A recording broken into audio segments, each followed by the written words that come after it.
Hey guys, it's me, Brad, and I'm here with another video. This is clip part number 45, and I just started it a little different than usual. When my mom passed away, 2006, there was always a particular star, and it's, guys, I'm just being funny. This has nothing to do with nothing, but I'm just saying, it's just kind of cool. I just happened to notice, like when my mom passed away, I was always kind of like, when you're crying, you're upset, you're outside, you're this and that, right? And when I always happen to sorry, there's mosquitoes trying to bite me. When I always look up in the sky, I always seen this star. You see that big star there? It just shines just like crazy. And like all the other stars up in the sky, and there's like many, you guys, I don't know if you can see it or not, you probably can't, but there's many stars. But this one in particular, it's kind of like that song, shine bright like a diamond. That's kind of funny, but there it is. It always seemed to just be there. It was behind my house, in front of my house. I just think it's funny and ironic. Doesn't mean nothing, guys, but it's just something I've noticed. So I decided to record it when I come out here today, just because. And there's many stars, but not one, not any like that one. That's close as I guess you could say, which would be like it. But all the stars up in the sky are wonderful, beautiful, all that great stuff, right? God's stars to light up the sky. It's not nothing behind the house. There's a few stars. Well, there's a lot of stars. Sorry guys, I'm fibbing here. A lot of stars. I don't know how well this camera's showing it, but there's many stars up in the sky. I don't know if it's visual to you guys, but there's many. And in front of my house, obviously. Big angel going nappy. And again, there's that star. It's always there, man. It's in the front of my house, back of my house. It just always seems to be there. I noticed it when my mom passed away. I don't know, it's just kind of funny, but I just always seem to see it all the time, and it just gives me memories of my mom. That's all it does, because I happen to notice it, and it's still there all the time. And that back there, my friend, is the moon through the trees, which is really cool. I can't see it clearly because the tree's blocking it, but there's a nice little gaping hole that you can see the moon. So that's kind of cool. But anyways, this is the start of my next video, part 45. And in part 45, I'm going, you know what, I haven't even thought of the title. I haven't even thought of the subtitle. I'm pretty much gonna name it My Mom's Bible, and the subtitle I'm gonna give it is My Mom's Amazing and Powerful True Revelations She Drew in Her Bible. So I'm gonna go inside, sit at the kitchen table, and I'm gonna show you guys her Bible, and then explain to you what exactly I'm talking about, so you know what I'm sharing with you. Okay? So let's head inside. Okay, guys. Here is my mom's Bible. And just for the record, let it be known, I personally did not really know, from my recollection, when my mom was alive, what her Bible looked like and where she kept her Bible. Never really paid attention to it. We've had the stories about God. We had the, my mom buying me a Bible, which I will introduce you guys to later. in a different video, but I never knew about my mom's personal Bible. I never knew how often my mom read the Bible. I was aware that she read it because she would tell me to do so. I was aware that my mom prayed, so I was aware of that too.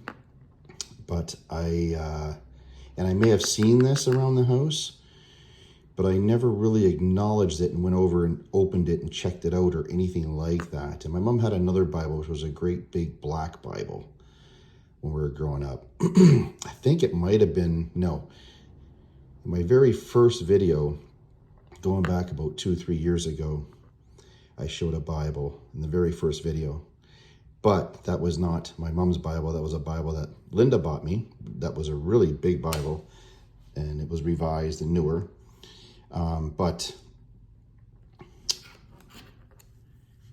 this was my mom's personal Bible, okay? When my mother passed away, we were getting rid of the items in her house. We did do it pretty quickly, probably within a week, definitely for sure within a month, but I'd say a week or two, we started going to my dad's house and just cleaning it out. It needed to be done. It's not that we were rushing it or trying to see what we had and what we can get and this and that. No, because there really wasn't nothing that any of us would keep, right? Like, I'm not going to keep nothing. My dad, my brothers, maybe personal effects, something that you might keep as a memory, like I showed you guys in my video where I had a box of my mom's stuff. But the majority of her stuff was given away to donations, family, and then obviously what was garbage would be considered garbage and thrown out. So that's how that went. But here's my mom's Bible. My mom's Bible, I noticed, and I didn't know this neither, guys, back then, because I didn't know, right? When I first got the Bible, I didn't really recognize it. I just took it, brought it home, because I read my Bible all the time. I read it every day. I read a couple verses. I started out, I think when I first started, it was like maybe 1 to 2 verses. Then I'd read 7 verses. 7's my favorite number, so if you notice, I just always was doing that all the time, which is kind of funny. And then started reading a chapter, then you read another chapter, or I would read a page and bend the page back so I knew where I left off the next day, or I'd have a bookmarker and put it in it. So that's how I read my Bible. So I didn't know how my mom read her Bible. I didn't ask. We didn't have any conversations like that, which is a little disappointing. I'm surprised I never did, because I was, 2006 when my mom passed away, I was in my learning stages. I was still in my learning stages about God and about the Word. I was in my learning stages. I didn't know everything. I still don't know everything. But I was learning, and I was reading the Bible and learning and understanding, and I believe becoming smarter, more knowledgeable, wiser. But it's amazing. I'm doing that, but I wasn't sharing what I was reading with my mom too much. We were just, you talk about life, you talk about God, you talk about the kids, you talk about your ex-wife, you talk about work, my dad's work, my mom's life, what she's doing. So you have all these conversations, but we left this out. Even though we were reading it, we had our own personal connection with God. We're reading God's manual. That's what I consider this. This is God's manual. This is just like when you buy a car. You open up the glove box, and what do you have? A manual on the car. And the car tells you everything about the car. Everything. There's a table of contents, and it has a description of everything in there that you need to know. This is God's Word, and He put this here for us to understand the world and how it operates and everything in it. And it does. If you take the time to read it sincerely and you want to understand it and know it, I challenge people to do that. Everything in this world is in this Bible. Everything. Again, I keep talking about coincidences all the time. Again, it's a coincidence that everything in this world is in this Bible. Sorry, guys. No, it's not. No, it's not. God did that for us to understand and know what's in this world, and how if we live according to his word, how our life will be blessed and good. So that's just the way it is. It's not made up. I never made it up. Man never made it up. This has been around over 2,000 years, I believe. Back then, this is history. It's amazing. So anyways, let me not get off track here because I could talk all day long because I'm a talker. And then it likes to call me preach and teach. I think that's kind of funny, but yeah, preach and teach, Brad. So anyways, here's my mom's Bible. She bought it from the PTL club that I didn't know about. There used to be a televised show that would come on. I don't know what day it was, but it used to come on probably once a week. I'm going to say for sure, maybe twice. Well, let's open this puppy up. Okay, there she is. There's mom. There's mom. That's I keep this in here. That was the pamphlet when she passed away. Family First on Dougal Road. So there's my mom. Yes, and she's white-skinned. Yes, my friends. Okay, so let's just get to the excitement, the part that I find exciting. You guys got to bear with me, okay? Because this Bible is really in bad shape. But I kept it in good shape the best I can. I'm still doing repairs. But let me give you a little bit of an insight, a little bit of explanation about what I'm showing you here. When my mom passed away in 2006, I noticed the Bible beside her bed. Right away, instantly, I was excited about it. I was attracted to it. I wanted it because I wanted to see what my mom, if she had any notes, if you know what I mean? Like, I write in my Bible and I put notes all over the place and stuff like that. I don't add to God's word or take away because he says not to do that. But I put notes, comments, little things that I find that are important. I put notes by it. So I was thinking, oh man, maybe my mom does that, right? Well, let me just tell you. Yeah, does my mom put notes, write notes, got notes, these notes, that notes? There's all kinds of writings and stuff she put in here. Like not just the front, it's like all over the place. She highlighted stuff, underlined stuff.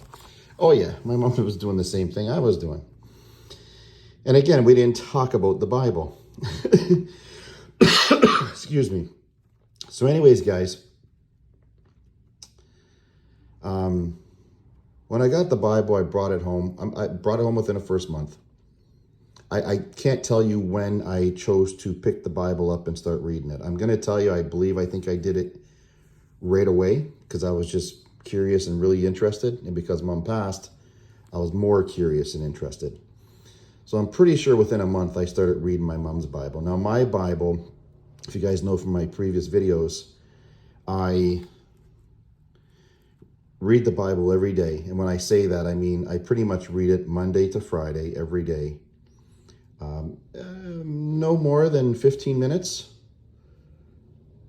Definitely no more than a half hour, because sometimes I go longer, but 15 minutes, 20 minutes the most. And I just read it from front to back. I just keep reading it. And this year is the first year that I actually have, and I'll go through my Bible another time. I have notes that I do that are, like I have a little book and I write detailed notes about stuff that's important, like stories, anything like that. So if I want to refer back to it, I can. For years and years and years, I was just reading it, and just blah, blah, blah, blah, blah, blah, blah, blah. My brain's just reading it, right? And trying to understand the stories and, just reading it. Well, I found that I was just reading it and I was understanding stuff and learning stuff, but I wasn't really taking stuff in like a sponge, like taking it in more. grasping things being explained, grasping words. I even have a dictionary, my own little note dictionary pad, where I write words that I don't know in the Bible down, and let me just rephrase that. I used to have a book like that, okay? Because obviously, our technology has advanced. So before I used to write the word, then I would go to my dictionary that I had, and I would go find the word. And then in my own words, not in the words of the dictionary, I would just write down what it means. So I have an understanding of the word.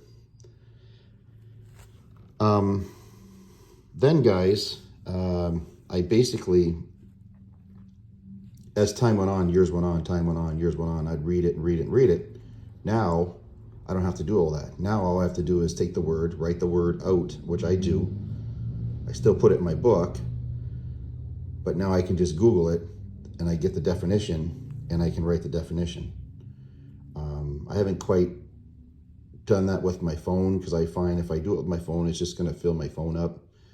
I don't know if it affects my memory or not, but I'm sure it would be quite a bit if I was to do that, because every page you read in the Bible, there's a word that you probably don't understand, and you need to look it up in the dictionary to understand it.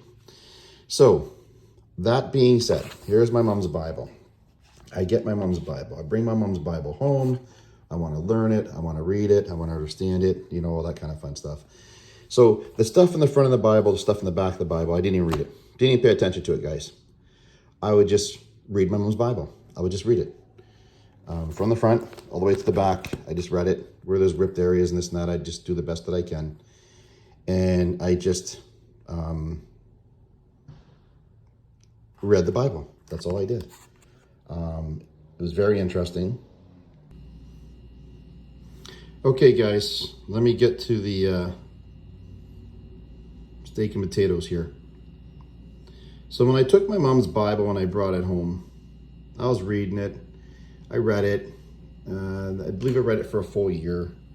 What I'm sharing with you didn't come upon me, my heart, or anything like that, a revelation to me until later, after that year.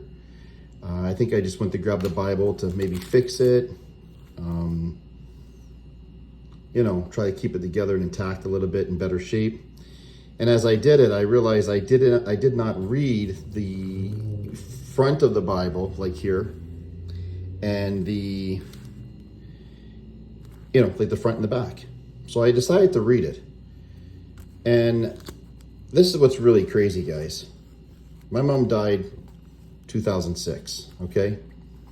So I was looking at this here. And if you look at this here, let's just focus on this one here. I was looking at this, and I'm looking at this here, and I was trying to understand it, and then I seen this here, and I'm like, what is this? Now I can tell that there used to be two pictures here, obviously. Either my mom took them off or she peeled them off. I'm not sure. I don't recall doing it myself, but during the time of my mom's passing, let me tell you, you don't remember a lot of things because you're going through so much hurt. That happens. So when I seen this box in particular, I was like trying to figure out, like, what is this? What was this my mom was drawing? And I couldn't get it. But then as I looked here, I was like, okay. And here especially, look at this here, these lines. I was like, wait a minute. These kind of look like flowers. See these flowers, see? Like this? And the stems coming, right? The stems and more flowers. I was like, these are flowers. And then when I was like looking at it more, I was like, wait a minute. This is a casket.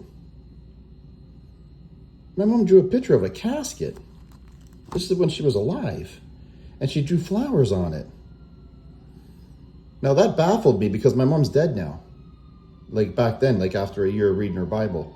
I was like, oh my gosh, my mom drew this and this was a casket. Why did she draw a casket? And I found that like just amazing. And then I seen this number 3. Oh, actually guys, you know what? This just revealed to me just now. Oh my gosh, I've never seen this before. Maybe I'm crazy, but she wrote the word Lily, Lily. She wrote the word Lily right here. And that's my mom's favorite flower. It's the starlight lily. So she was drawing flowers here, and this is like on a casket. That's what I left to believe it is. It's like a box. And then this 3, there's only one thing that came to my mind when I seen this number 3 and it's circled, is Bradley, Chad, and David, her 3 sons.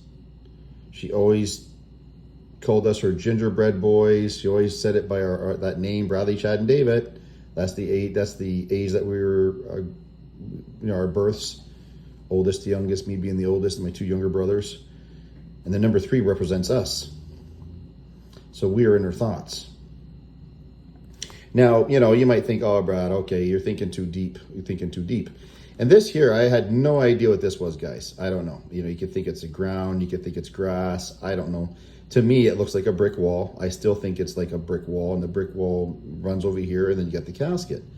Well, if you remember one of my previous videos just recently, my brother explained to me when my mother came home in 2005 from the hospital that she said she's not done, that she's 75% done, but she still has 25% to go.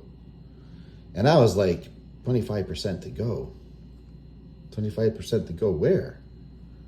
And I think maybe that meant in 2006, because she came home 2005 December. So 2006 was the year that she has to finish the 25% of the wall, which she spoke of. She said 75% of the wall was done, but there's still 25% more to do. But she was saying it about herself. Well, here's the wall leading up to my mom's death, which is the casket. That makes sense to me. Then, as I read the Bible, I remember this was after my mom died, so this would have been, my mom passed in 2006, so this would have been sometime in 2007 when I found this and read it, because I really didn't. If you look at it here, guys, when it's closed, you don't really see anything here. Like, you know what I mean? It's kind of tight to the book, so you know what I mean? You have to actually push it over and pull it up. So I didn't really pay attention. I just seen this, and then you open this, and you see the pages, and then you go to the Bible, right? You go in the Bible, start reading the Bible. So I really didn't think to look that hard and see this page pull up or anything, which it does. It was always flat. But now, in 2007, I seen this, and this was revealed to me. So on this taped area, which she obviously took the pictures down and wrote on it eventually, here's what she wrote. Jesus took my hand while I was laying prostrate and lifted me to a walking position with him. And I realized I was walking in the air, going towards heaven, hand in hand with my Lord. What a marvelous vision.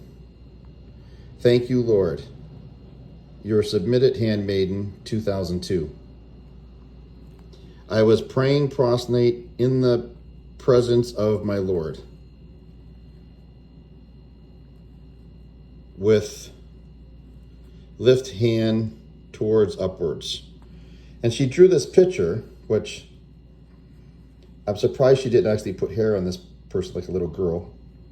But she had a vision, she had a dream, you guys, in 2002. 2002, this is 4 years before my mother died. She had a dream that she died and that she was holding Jesus' hand and going up to heaven. You guys don't understand. When I read this, I had goosebumps all over my whole entire body. I couldn't even believe it. It was just unbelievable. So I have to believe, because, you know, she wrote all this and then she drew this, like, same time, I'm assuming, because it's all kind of like makes sense. If she had the dream of her dying and going up to heaven with Jesus, it makes sense why she was just penciling around and drew a coffin with the flowers that she likes, and then the wall coming over. Now, the wall coming over represents the wall's done. But she never knew the year that she was going to die, I don't believe. But she knew she was going to die. And then on the outside here, guys, she wrote, "Suffer little children to come unto me." I'm not sure what that meant, to be honest with you. Suffer little children to come unto me.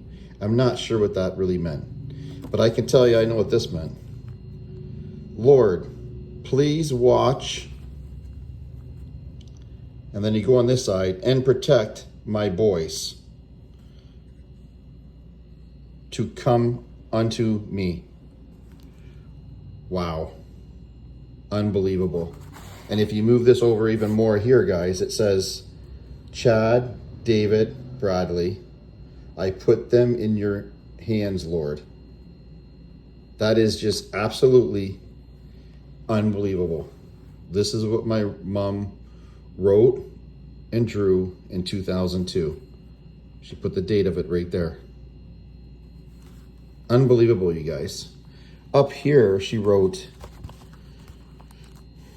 Lord, use me, flow through me. I don't care where you use me, just use me. Here, Lord. I want to do what God wants me to do. Wow. It was just unbelievable that she wrote that. So I think I know my mom had a revelation of her dying in 2002. That's when she had this dream. And guys, I have crazy dreams. That's all I can tell you. I have 15 to 20 dream books. I'm going to share that with you down the road.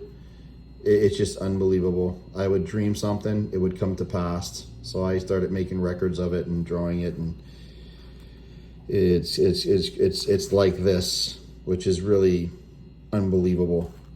Because I told my mom about me having dreams like this, and she told me to put a book beside my bed, write the dreams out, and when it happens, leave a space so that you could fill it in what happened and how the dream came about and the details. And this is exactly like this here with my mom. My mom had the same gift. She said it was a gift that we have from God. Well, this is definitely a gift. This is unbelievable. 2002, she has this dream. And this dream comes to pass. Unfortunately, it wasn't a dream that I really want. My mom passed away, but it is. And then she writes that there. Back then, my mom used to listen to Hagee. So I see a Hagee phone number, and that must be the prayer line. She obviously maybe prayed, maybe called there and asked for prayer. I'm not sure. But that's back in the day. And on this side of the Bible, she just wrote Richard and Millie Wilson, 950 Moy, that where they used to live, Windsor, Ontario. And she wrote here, remember me as a touch of spice with a bit of laughter going through it. God knows and Jesus understands. God, I don't understand, but it is all right. It is well with my soul. The Lord's praying for you all the time. One day God blesses you. Don't get cocky and forget who has blessed you. Remember God blessed you. So that's my mom's words here. So that's what I want to share with you guys. I find it powerful, amazing that my mom dreamt this dream 4 years before she passed in very specific detail. The three, her boys, that's us. It's unbelievable. That's all I can say. Absolutely unbelievable. So anyways, I hope you guys enjoyed this video. God bless you. Take care. And we will see you again for another episode in the future. Bye, guys. Love you. Take care. God bless.